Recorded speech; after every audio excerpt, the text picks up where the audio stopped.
La fugue d'un enfant de 2 ans et demi? Le scénario a de quoi surprendre mais a pourtant été évoqué après l'inquiétante disparition du petit Émile. Un voisin révèle les raisons qui l'ont poussé à y penser, lui aussi. Le samedi 8 juillet, un drame s'est produit du côté village du Vernet, Alpes de Haute-Provence, où ce soir-là Émile, enfant de 2 ans et demi, a échappé un instant à la surveillance de ses grands-parents. Volatilisé, l'enfant fait depuis l'objet de recherches minutieuses et acharnées alors que se joue une véritable course contre la montre, alors que dans le pays depuis dimanche, l'émotion est grande. Mais déjà, à mesure que l'enquête avance, certaines pistes sont privilégiées à d'autres. Notamment une, celle de l'accident suivi de la dissimulation du corps du petit Émile. Un scénario qui fait froid dans le dos, alors que BFM rappelait le 11 juillet que le drame familial n'était pas non plus à exclure. Mais alors que l'on venait d'apprendre cette terrible disparition, une fugue possible de l'enfant avait été évoquée.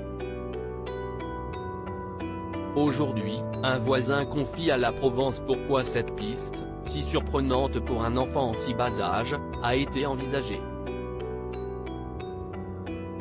À la Bouilladis, tout le monde connaît la famille d'Émile, précisent nos confrères.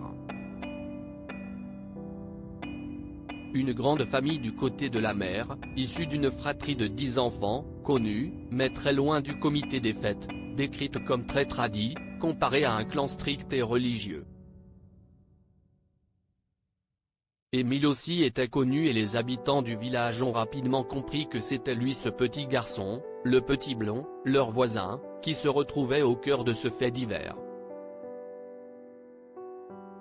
L'enfant a été décrit par ses parents qui ont tous les deux été entendus par les forces de l'ordre. Un voisin confie au propos du garçonnet qu'il était très éveillé pour son âge, et dévoile pourquoi il a pensé à une fugue. Il parlait bien et marchait bien, fait-il savoir. Je l'ai même vu plusieurs fois s'échapper, brièvement, par l'escalier. Alors j'ai pensé à une fugue. Une thèse surprenante mais déjà avancée. Ce n'est pas la première fois que l'on entend cette hypothèse, déjà avancée par le maire du village, qui les connaît bien, à la suite de l'annonce de cette disparition inquiétante.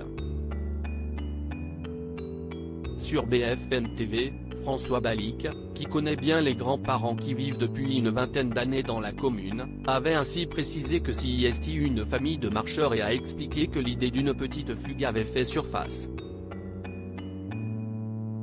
Malheureusement, le temps passant, cette thèse s'est fragilisée avant de n'être totalement enterrée. Désormais, alors que le pronostic vital de l'enfant est très engagé, la piste privilégiée semble être celle d'un accident suivi de la dissimulation du corps. L'enquête n'est pas finie et de gros moyens continuent d'être mis en œuvre pour retrouver le garçonnet.